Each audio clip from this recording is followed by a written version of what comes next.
Isang mapagpalang araw po ng Miyerkules, October 8 na po 2025. Kabayan, meron tayong pinaka-latest na weather update sa lagay ng ating panahon. But before that, please huwag niyo po muna kakalimutan na i-like at i-subscribe ang ating YouTube channel. Maraming salamat po. Sa kasalukuyan ho ay wala tayong bagyo na minomonitor. Take note, sa loob ng ating Philippine Area of Responsibility. Pero meron tayong bagyo na minomonitor sa labas po ng ating Philippine area, no?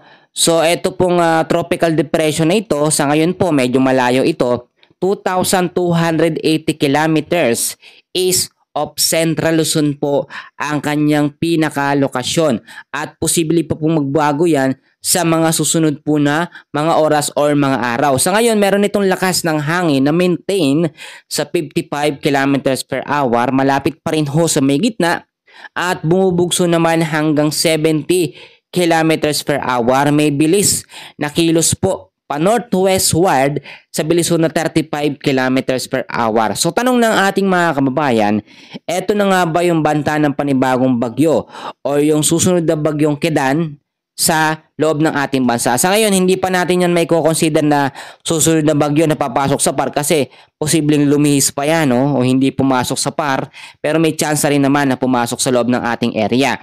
So sa forecast weather condition natin, ito po yung nagpapaulan o nagbibigay ng sama ng panahon ngayong pong araw ng Miyerkules. Sa area ho ng Visayas, Mindanao at sa may Palawan, apektado po yan ng ITCC o Intertropical Convergence Zone. Cloudy skies ang aasahan po natin with scattered rains and thunderstorms. Napansin nyo naman sa area po ng Sarangani, dyan sa area ng Mindanao, ang lakas ho ng mga pag-uulan, rumaragasa yung tubig. Hindi ho yun dahil sa bagyo, no? Dahil po yun sa tinatawag natin na ITCC o Intertropical Convergence Zone. Nagpapaulan din yun. Ibig sabihin kasi ng ITCC, yung salubungan po ng hangin dyan po sa Northern at Southern Hemisphere. Yung malamig at maiinit na hangin na salubungan ho, yan yung nagiging impact. Naglalaban ho yung hangin na yan, no? Kaya yung impact noon ay pag-uulan. So eto din, makinig ho kayong mabuti. Inanunsyo na ng Pag-asa, amihan season na tayo ngayon. So sa area ho ng Bicol Region, sa ilang bahagi ho ng Quezon, ang weather condition po dyan ngayong araw po ng Miyerkules, asahan pa rin natin ng cloudy skies with rains or mahinang mga pag-uulan dahil po sa amihan or northeast monsoon. Yung amihan natin, ito po yung tuyot na hangin na nanggagaling po sa may bandang north, no? Kaya nga po northeast monsoon.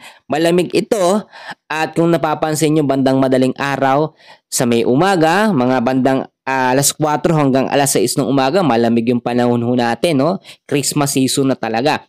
Pero ipapaalala ko sa inyo, hindi ibig sabihin itong nasa amihan season tayo, wala na po tayong bagyo na papasok sa loob ng PAR. Minsan kakaunti o minsan marami din ang nangyayari. So mas maganda nakahanda po tayo sa mga expectation natin na pwedeng mangyari. At ang matindi nito, kapag amihan season tayo tapos may bagyo, malamig ang klima ng panahon. So mo-monitor natin mabuti yan.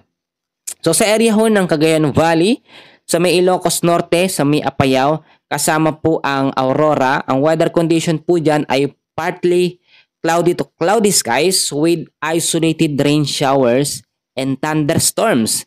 Dahil po yan sa amihan or northeast monsoon. Noong nakaraang araw, mahinang amihan lamang tinatawag po natin na northeasterly wind flow.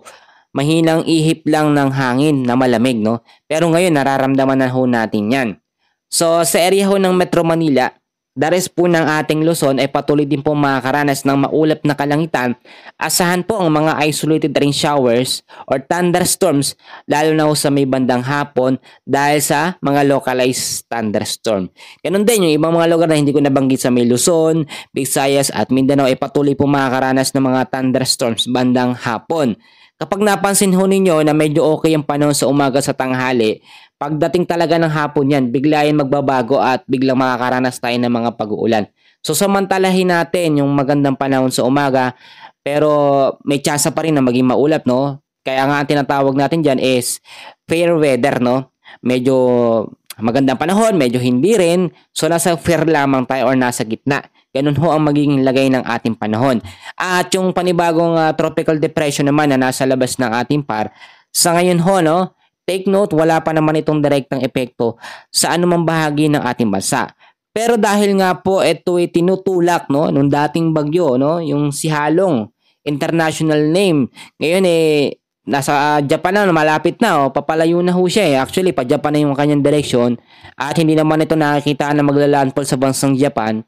Yung tendency na lamang nito itulak niya, no, o palakasin niya itong tropical depression na sa labas ng ating parjo sa may tapat ng Central Luzon.